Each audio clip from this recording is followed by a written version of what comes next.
오늘도 함께 예배하는 사랑하는 모든 성도님들, 또 여러분의 가정, 또 여러분 하시는 일 가운데 참 좋으신 성부, 성자, 성령 하나님께부터 오는 은혜와 평강이 영원히 함께 하시기를 바랍니다. 1974년 이래로 가장 늦게 장마가 우리 한반도에 도착했다고 합니다. 쏟아붓는 비를 우리 안성도 체험했고요.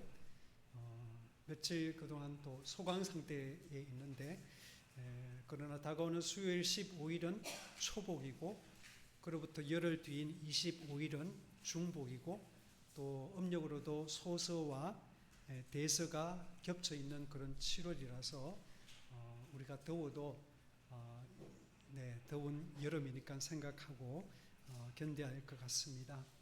그러나 우리 몸이 축 처져 그렇게 살지 않고, 그래도 그 가운데 우리가 힘을 내서 강건하고 하루하루 주님의 은혜와 사랑을 기억하면서 또 그 사랑 안에서 명랑하게 살아내는 그런 주의 백성 되시기를 주의 이름으로 축원합니다. 이야기 하나를 드리려고 합니다.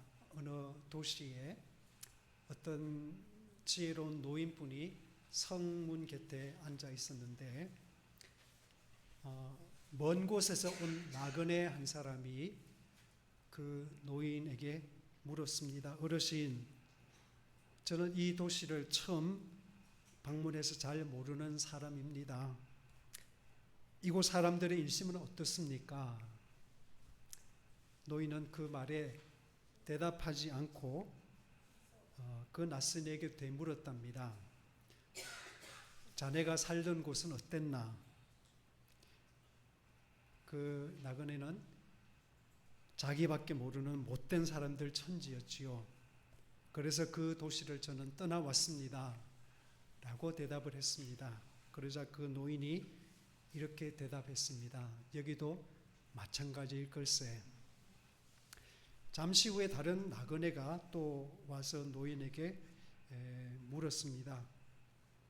저는 먼 곳에서 왔습니다. 이곳 사람들은 어떻습니까? 노인은 또 다시 물었습니다. 자네가 살던 곳은 어땠나? 네, 제가 살던 곳 사람들은 참 착하고 정이 많았습니다. 좋은 이웃을 많이 사귀었는데 글쎄 이곳에 오느라고 그들과 헤어져서 마음이 많이 아팠지 뭡니까? 그러자 노인이 대답했습니다. 여기 사람들도 마찬가지일 걸세. 이 상황을 옆에서 지켜보던 낙타 상인이 그 두 나그네가 떠나간 뒤에 다가가서 물었습니다. 어르신, 두 사람이 똑같은 질문을 했는데 어떻게 그렇게 다르게 대답을 할 수 있어요? 그랬더니만은 그 노인이 이렇게 대꾸했지요.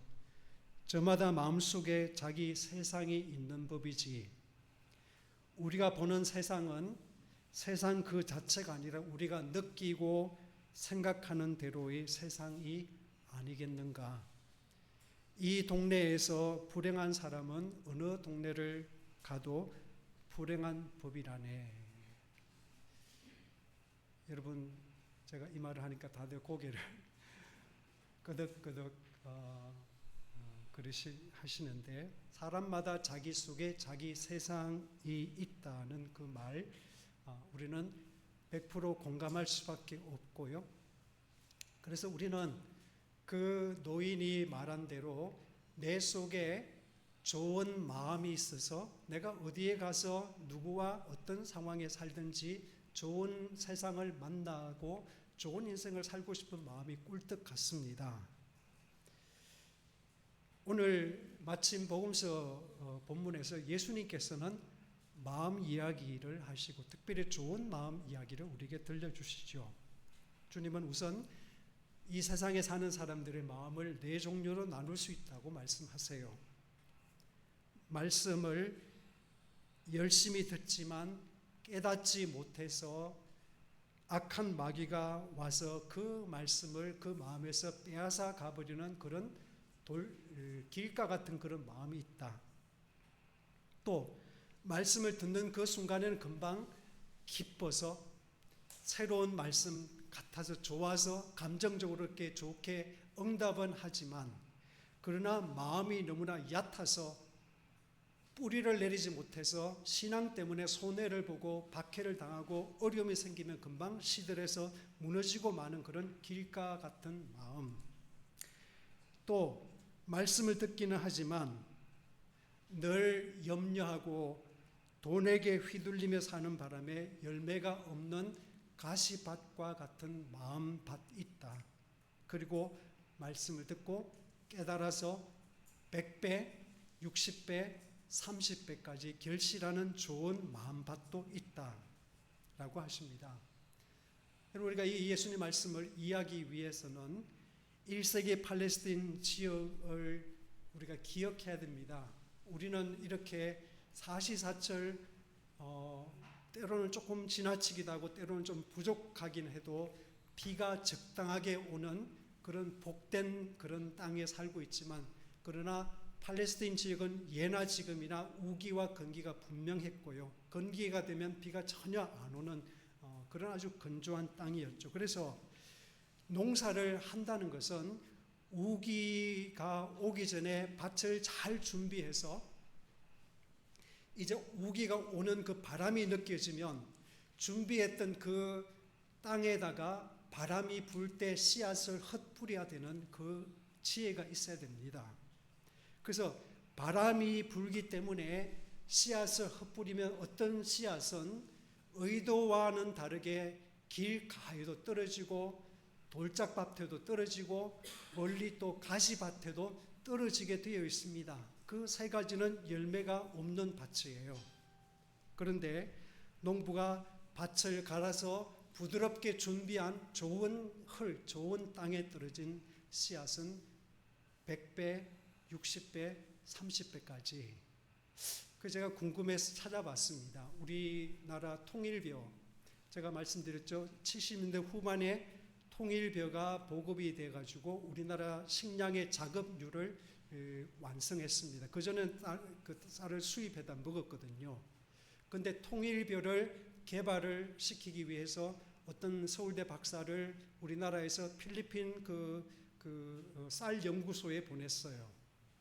그래가지고 그분이 몇 년 동안 고생해서 통일벼라는 것을 품종을 만들어서 통일벼가 생겼는데 그 이전에는 나달이 60에서 80알밖에 안 맺혔는데 이 통일벼는 100알에서 120알까지 맺혔답니다.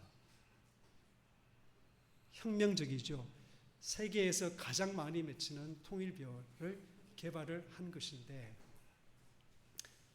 제가 그래서 팔레스타인에서 벼 하나를 심었는데 100개가 길릴까 해서 찾아봤더니만은 계량하면 100개, 120개도 가능하다. 네. 그렇다면 저도 또 여러분도 기왕에 우리가 인생을 살아갈 거면 100배 열매 맺고 싶고 그 정도 아니더라도 60배, 30배 하고 싶은데 좋은 밭 같은 그런 마음 갖고 싶은데 대체 어떤 마음인가요? 주님은 좀 길게 좀 설명해 주시면 좋은데 듣고 깨닫는 마음이라고 그렇게만 말씀하세요. 듣고 깨닫는 마음. 저와 여러분에게 듣고 깨닫는 마음 있기를 바랍니다. 그런데 우리는 너무 여기서 쉽게 깨달음이라는 그 말을 그냥 성경의 어떤 지식이나 철드는 것쯤으로 그렇게 생각해서 깨닫는 마음, 좋은 마음밭에 대해서 깊이 생각하지 않습니다. 솔직히. 여러분, 우리 말에 깨닫는다는 그 해당하는 헬라어 동사가 정선생님 좀 띄워주시겠어요? 네. 그 헬라어 동사가 쉰에이미라는 그런 단어인데요. 네, 쉰에이미.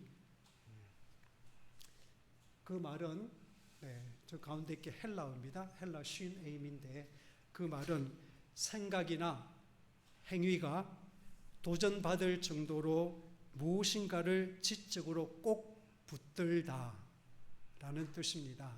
다시 생각이나 행위가 내가 습관적으로 해온 그 삶의 방식이 도전을 받을 정도로 내가 무엇인가를 새로운 것을 꼭 붙잡는 것이래요. 지적으로.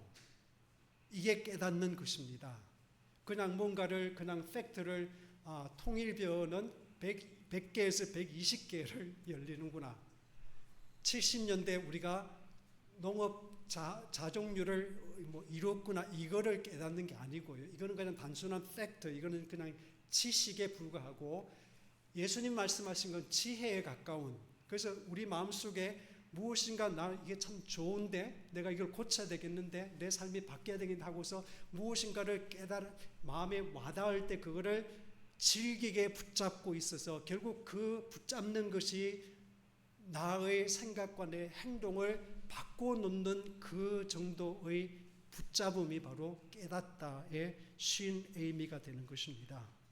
다시 말씀드려서 내 고정관념이나 생각이라는 꽁꽁한 얼음을 깨고 나아가서 내가 살아가는 행동 방식을 바꾸게 할 정도로 강하고도 지속적으로 무엇인가를 새로운 것을 붙드는 것이 깨달음입니다.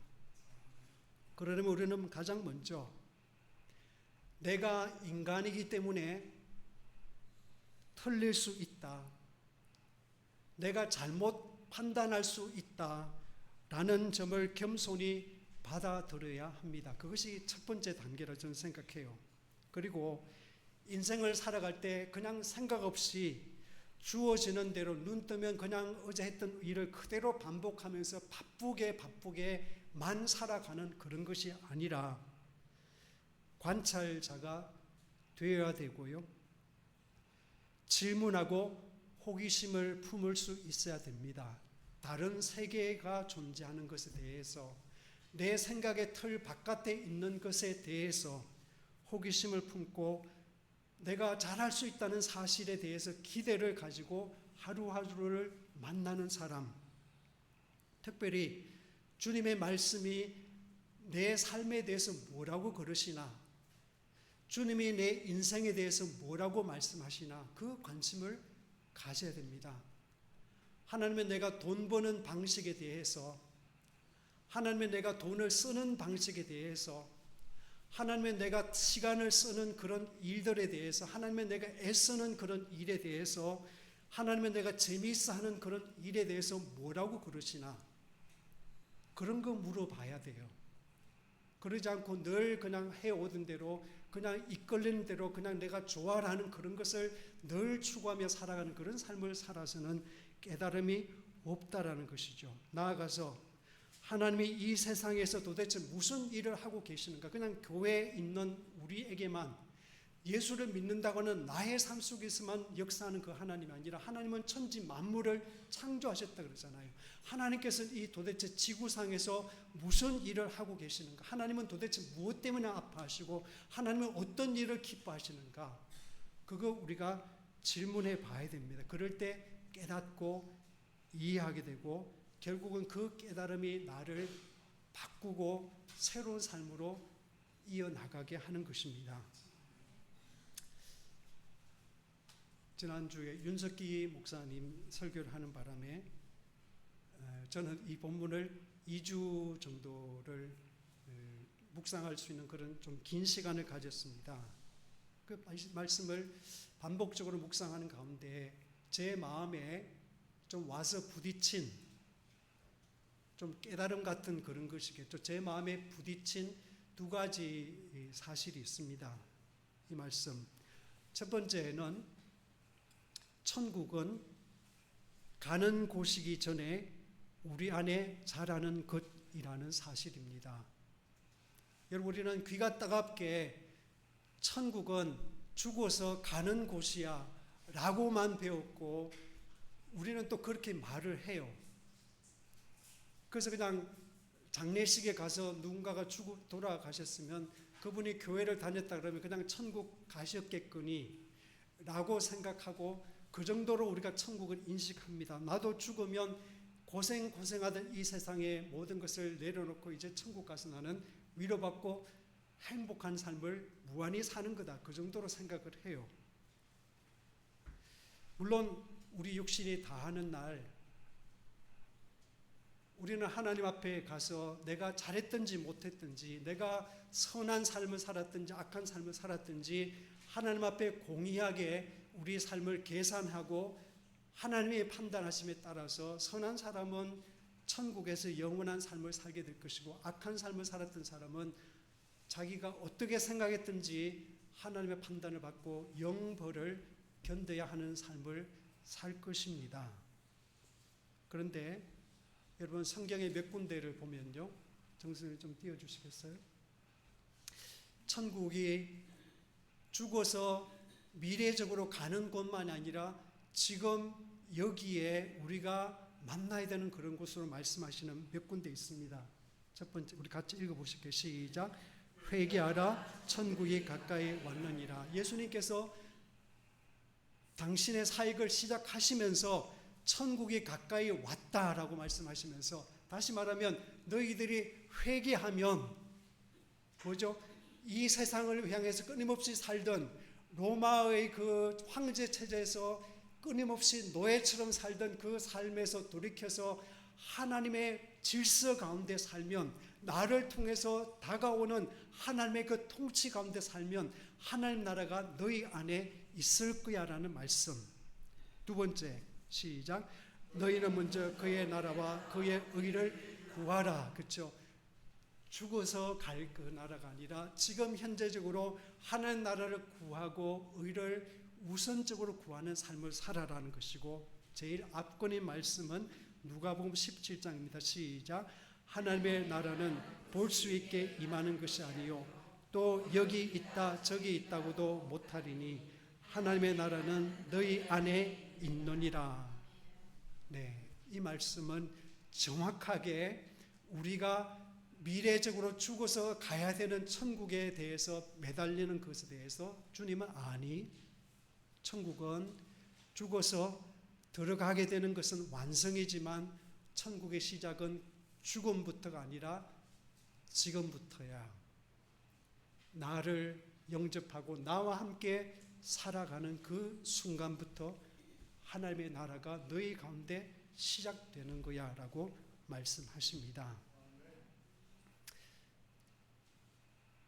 오늘 복음서 말씀도 1절부터 9절 그리고 18절부터 3절 이렇게 건너뛰는 그 가운데 샌드위치 된 그 말씀에 예수님이 이런 말씀을 하십니다. 제자들이 갑자기 예수님께서 비유를 말씀하시니까 제자들이 아니 지금까지는 뻔하게 다 알아듣는 말씀을 다 알아듣게 말씀하시다가 왜 비유로 말씀하시죠? 라고 질문하니까 예수님께서 11절에 그렇게 말씀해요. 제자들한테 대답하여 이르시되 천국의 비밀을 아는 것이 너희에게는 허락되었으나 그들에게는 아니 되었나니 라고 하세요. 그래서 다시 말하면 이 비유는, 밭의 비유는 천국의 비밀을 가르치는 것입니다. 그래서 우리의 마음밭에 대해서 말씀하신 이 비유는 죽어서 결정된 상태의 그 나라를 이야기하신 것이 아니라 지금 살아서 있는 모든 사람들의 마음속에 이루어지는 하나님의 나라를 말씀하고 계십니다. 이 세상이 지긋지긋하다면서도 나는 천국에 가야 되겠기에 억지로 버티며 사는, 그런 착하게 사는 분에게 아마도 죽어서도 천국에 못 들어갈 수 있는 확률도 있습니다.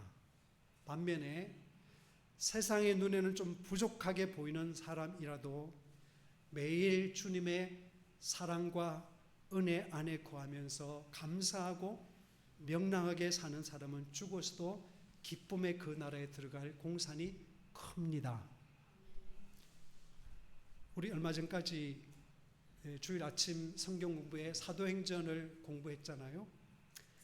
사도행전 후반부는 사도 바울에 대해서 말씀을 하고 있는데 특별히 23장부터인가요? 사도 바울이 예루살렘에 도착하자마자 체포돼서 죄 없이 그 바울이 고소를 당하고 지리한 2년간의 그 재판 과정을 이어가는 이야기를 우리가 들여다봤습니다. 여러분, 우리가 아는 대로 사도 바울 선생님은 죄가 없으시고 누구보다도 예수님 이후에 예수님을 가장 많이 닮은 그런 훌륭한 분이셨죠. 복음을 전하는데 아무에게도 짐이 되지 않기 위해서 낮에는 천막 만드는 일을 열심히 해서 자기 밥벌이를 했고, 밤에 또 그 피곤한 시간에 사람들을 불러서 복음을 전하는 그 지난한 삶을 살았습니다. 그리고 이방 지역을 다니다가 예루살렘 지역에 기근이 들어서 그 지역의 성도들이 고생을 한다는 그 이야기를 알고서는 우리가 베네수엘라에 그 작은 헌금을 보내듯이 사도 바울은 가는 곳마다 헌금을 걷어가지고 예루살렘의 성도들을 돕는 일을 준비했습니다. 그래서 그곳에 도착했다가 체포가 된 거예요. 오랫동안 감옥에서 죄가 없이도 형량을 정하지도 못하고 재판을 받다가 그 유대 지역을 책임진 총독이 바뀌잖아요. 베스도 총독이 들어와서 그 총독이 바뀌었다고 해서 그 유대 지역을 다스리던 분봉 왕 아그리빠가 그 부인과 함께 그 총독을 아련하기 위해서 찾아옵니다. 그리고는 그 총독 관저에 있는 그 지하 감옥에 갇혀 있는 사도 바울을 궁금해 여기니까 총독이 그를 불러냈어요. 사도 바울을. 그래서 많은 유지들과 아그리빠 왕 부부와 베스도 총독이 보이는 앞에서 사도 바울이 다시 서서 자기가 왜 그런 자리에 있는지에 대해서 변명을 합니다. 여러분, 사도 바울이 2년 동안 지내했던 그 지하 감옥은 그때도 말씀을 드렸지만은 햇빛이 들지 않고 화장실도 없고 샤워실도 없고 밥그릇도 없고 씻을 물도 없습니다. 그러니까 아무 씻는 시설 없이 그냥 그 대충 그 몇 평 되는 작은 지하 감옥에서 그냥 오줌 누고 똥 싸고 손으로 닦고 다 했던 거예요. 그냥 그것도 씻지도 못하고. 그러니까 누군가가 또 면회를 와서 들여다 놓으면 그냥 그 밥을 그냥 나눠 먹고 뭐 그렇게 감옥은 그랬습니다. 그러니 왕과 백관 앞에 선 사도 바울이 얼마나 냄새가 나고 얼마나 초라했을지는 여러분 상상하실 수 있죠. 저는 어릴 때 저희 집에 소 한 마리 있었고 돼지 몇 마리를 키우고 개도 있었는데요. 지금 생각하면 사도 바울이 지냈던 그 지하 감옥의 형편은 저희 집 소 마구나 돼지 우리보다도 못했을 거라 생각해요. 그렇게 열악했을 거라 생각합니다. 그런데 사도 바울이 변호를 이어가다가 이런 말 한마디를 던지는데 같이 한번 읽어보시죠. 시작. 오늘 내 말을 듣고 있는 모든 사람이 이렇게 결박을 당한 것 외에는 꼭 나와 같이 되기를 하나님께 빕니다. 여러분 모두가 제가 지금 묶여있는 이 신세된 거 요것 말고는 저같이 되기를 하나님 앞에 빕니다. 그 이야기예요. 여러분, 사도 바울과 지금 그를 구경하러 나온 사람들과의 차이가 뭘까요? 감옥 안의 사람과 감옥 바깥의 사람, 자유가 있고 자유가 없는 그런 감금의 사람, 신분이 높고 죄수 또는 형벌을 혹은 기다리고 있는 어떤 그런 낮은 사람인가요?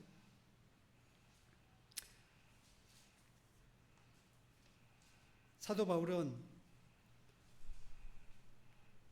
이렇게 말을 하는 거예요. 하나님의 나라를 저는 가졌고 여러분은 안 가졌습니다. 하나님의 나라를 지금 내 안에 가졌고 안 가졌고 그 차이를 사도 바울은 이야기하는 것입니다. 냄새나고 열악하기 짝이 없는 그 지하 감옥에 지내던 바울이지만 그분 안에는 하나님의 나라가 있었고, 사도 바울은 그 하나님의 나라 때문에 기뻐하고 평안하고 걱정 없이 사람들에게 설명할 수 없는 어떤 무엇인가의 그 차오르는 어떤 그런 것이 가득했어요. 그래서 사도 바울이 나처럼 여러분도 그랬으면 좋겠습니다. 내가 감옥에 있는 이것 말고는 내가 지금 누리고 있는 이것을 여러분도 누릴 수 있으면 좋겠다. 그래서 하나님의 나라를 사도 바울은 들어갈 미래의 것으로만 고대한 것이 아니라 이미 내 안에 있는 것으로, 여기 있는 것으로 두고서 누리고 있었던 것이죠. 저와 여러분도 가는 천국이 아니라 내 안에 오늘 이 자리에 임하신 천국이 하루하루 내 삶의 영역 가운데 확장되고 자라나게 되기를 축원합니다. 이 본문이 던지는 또 하나의 도전이랄까요? 마음에 부딪히면 하나님의 나라를 수용하는 우리 인간의 마음이라는 것은 언제나 유동적이라는 사실입니다. 마음밭은 언제나 바뀝니다. 네 가지 중에 속하긴 하겠죠. 그러나 그것은 고정된 상태가 아니라 되어가는 과정 중에 있는 것이다. 어떤 밭은 삶의 걱정거리가 많고 돈이 너무나 강력한 힘을 발휘하는 그런 밭일 수도 있고요. 걱정거리가 많고 또 삶이 어려워서 마음이 얕을 수도 있어요. 그러나 여러분, 한 번 길가라고 해서 영원히 길가 아니고요. 한 번 돌밭이라 그래서 혹은 한 번 가시밭이라 해서 영원히 가시밭 혹은 돌밭으로 남지 않습니다. 마음은 변합니다. 돌을 골라내고 잡초를 뽑아내고 가시를 뽑아내면 혹은 딱딱한 그 땅을 갈아엎으면 점점 더 그 과정을 통해서 좋은 밭으로 변해갈 수 있고요. 거꾸로 지금은 꽤 괜찮은 밭인데, 지금은 참 좋은 마음의 밭인데 그냥 마음이 오만해져서 나는 괜찮은 인간이야 라는 그런 작은 것 때문에, 남이 칭찬하기 때문에, 내가 어떤 지위 때문에, 내가 목사이기 때문에 뭐 하여튼 그런 것 때문에 내 마음속에 든든함이 생겨서 나를 돌보지 않으면 우리 마음은 점점 더 교만과 오만과 잡초가 자라고 뭐 그런 것일 수밖에 없지 않습니까? 한 해만 여러분 경작하지 않으면요, 어떤 땅이든지 잡초가 가득하고 두세 해만 지나가면 거기에 잡목이 자라고 이름 모를 그런 것들이 많이 자란 것이 우리 자연의 상태입니다. 저와 여러분의 마음은 어떻습니까? 해마다 조금씩 좋아지고 있나요? 그러기 위해서 우리는 의도적으로 우리 마음을 관리하고 있습니까? 여러분, 교회 맞은편 그 길 건너편에 남궁일산 차대는 그 밭에 지금 잡초가 많이 나 있지만 고구마를 이렇게 심어놨어요. 그곳은 원래 우사로 사용하던 곳인데 땅을 메워가지고 지금 밭을 만들었습니다. 근데 지금도 동네 트랙터를 가진 사람들에게 저도 5만 원을 주고 우리 여기 텃밭을 해마다 가는데, 근데 거기는 아무리 돈을 많이 준다 그래도 안 한대요. 트랙터 주인들 안 한대요. 왜냐하면 트랙터를 돌려보니까 경험적으로 그 밑에 돌도 있고 콘크리트 조각들이 지금도 있습니다. 그 트랙터 나를 버리는 거예요. 그래서 늘 거절해서 주인이 몇 년 동안, 제가 아는 그 주인은 해마다 땅을 팔 때마다 뭐가 나와서 돌을 끊임없이 그 주변에 쌓아놓는 그 작업을 해서 지금은 그래도 농사를 좀 지을 만한 그런 땅이 되긴 했습니다. 여러분, 우리 마음도 그래요. 우리 마음도 유동적이라고 말씀드리고 싶습니다. 돌보는 만큼 좋아지고 방치하는 만큼 망가지는 것이 우리 마음밭이에요. 가만두면 온갖 걱정과 욕심과 나쁜 버릇과 같은 질긴 잡초가 자리할 수밖에 없고요.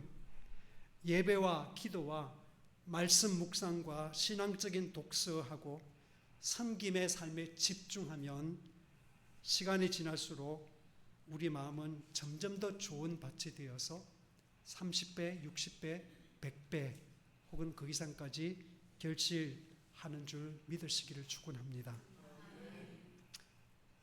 여러분, 이 비유는 우리 자신을 이해하는 데도 도움이 되지만 우리가 관계를 맺는 데도 꽤 기억하면 도움이 되는 그런 비유라고 생각합니다.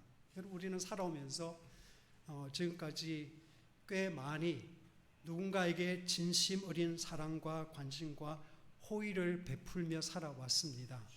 그랬죠. 때로는 내 물질을, 내 시간을 희생하면서까지 누군가를 돕고 누군가를 섬겼던 그런 일들이 있습니다. 그런데 살다 보니 내가 도움을 줬다고 다 고마워하는 거 아니더라고요. 그렇죠? 도움을 받고도 도리어 받지 않은 것보다 더 멀리 사는 사람들이 있습니다. 그래서 속으로 그때 내가 안 도와줄 걸, 그러니까 안 도와줬으면 이런 섭섭한 생각이 안 들 텐데 라는 생각이 들게 하는 그런 사람이 가끔은 고약한 사람이 있어요. 근데 가끔은 감사하게도 과거에 한 번밖에 안 해준 것 같은데 내가 그 사람한테 그 일을 해준 게 기억도 안 나는데 그거를 안 잊고 거듭 고마워하고 그 고마움을 표현하는 그런 사람도, 괜찮은 사람도 있습니다. 왜 이런 차이가 생길까요? 내 정성이나 관심이, 진심이 부족해서 그럴까요? 그럴 수 있죠. 사람이니까 그럴 수 있습니다. 그러나 오늘 비유 말씀은 예수님은 인간은 다 같은 게 아니다. 마음이 다 달라서 그런 반응을 일으킨다라고 말씀하십니다. 그래서 우리는 선을 행하고 그 결과에 대해 좀 자유할 필요가 있습니다. 인간이니까, 짐승이 아니니까 받으면 고마워하겠지라는 기대는 당연하죠. 그러나 인간은 유동적이기 때문에, 기계가 아니기 때문에 좋은 반응은 필연적이진 않습니다. 영어에 인생은 a box of chocolate이라는 말이 있어요.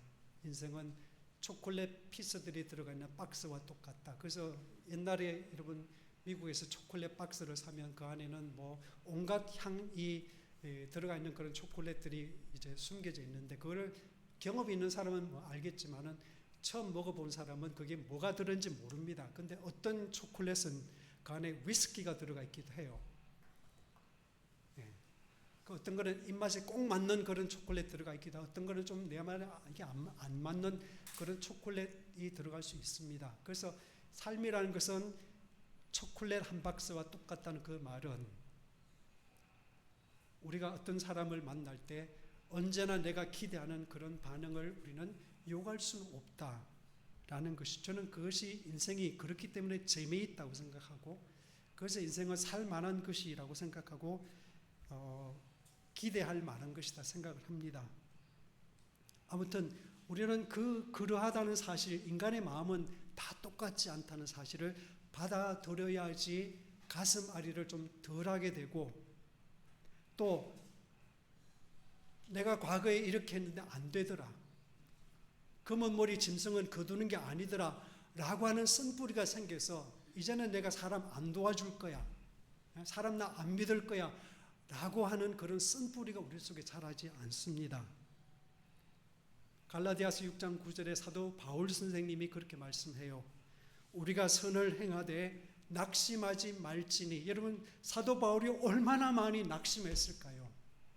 얼마나 많이 자기 동족으로부터 베풀고도 그 등 뒤에 칼을 당하는, 비수를 꽂히는 그런 아픔을 당했을까요? 그러나 사도 바울은 말합니다. 낙심하지 말지니 포기하지 아니하면 때가 이름에 거두리라. 주님의 약속을 붙잡고 기쁨의 단을 거둘 때까지 여러분 선을 행하고 선한 씨앗을 뿌리시기를 바랍니다. 말씀을 마치려고 합니다. 좋은 밭이란 말씀을 듣고 깨닫는 마음이래요. 근데 이 표현 듣고 깨닫는 이라는 표현을 유대인이 들으면 금방 떠오르는 성경 구절이 있습니다. 네, 우리 두 구절 한번 같이 읽어보시죠. 시작. 여호와를 경외함이 지혜의 근본이라. 그의 계명을 지키는 자는 다 훌륭한 지각을 가진 자이니라. 여호와를 경외하는 것이 지식의 근본이오늘 미련한 자는 지혜와 훈계를 멸시하느니라. 공통적으로 여호와를 경외하는 것 그리고 지혜, 지식 이야기를 합니다. 예수님 말씀은 100배, 60배, 30배 천국 열매를 맺는 좋은 밭 이야기이고 결국 좋은 밭이란 깨닫는 마음이고 깨달음은 지속적으로 한 방향의 순종의 삶을 사는 사람. 그렇죠? 여호와 하나님을 경외하는 사람에게 주어지는 선물이 바로 좋은 밭, 깨달음, 지식입니다. 그러므로 저와 여러분이 신앙생활을 설렁설렁 왔다리 갔다리 하지 않기를 바랍니다. 그냥 겉으로만 형식적으로만 교회 다니는 사람 안 되시기를 바랍니다. 선한 호기심을 품고 삶에 대해서 선한 기대를 가지고 예수 그리스도의 그 마음 하나 내가 얻고자 하는 그 목표, 내가 무슨 일이 있어도 나를 위해 십자가에 죽으신 예수님의 그 마음 하나 내가 얻고 싶다. 그 마음에 내가 접속하고 살고 싶다는 그 소망을 품고 부지런히 끊임없이 예수님의 뒤를 따라가는 그런 제자, 예수님의 성품을 닮아가는 그런 제자로 살아가시기를 바랍니다. 그런 사람에게는 천국이 오늘 이미 이 자리에 자라고 있고 천국의 열매가 맺어지고 있음을 믿으시기를 주의 이름으로 축원합니다. 그래야 모든 지각에 뛰어난 하나님의 평강이 그리스도 예수 안에서 우리의 마음과 생각을 지키실 줄 믿습니다.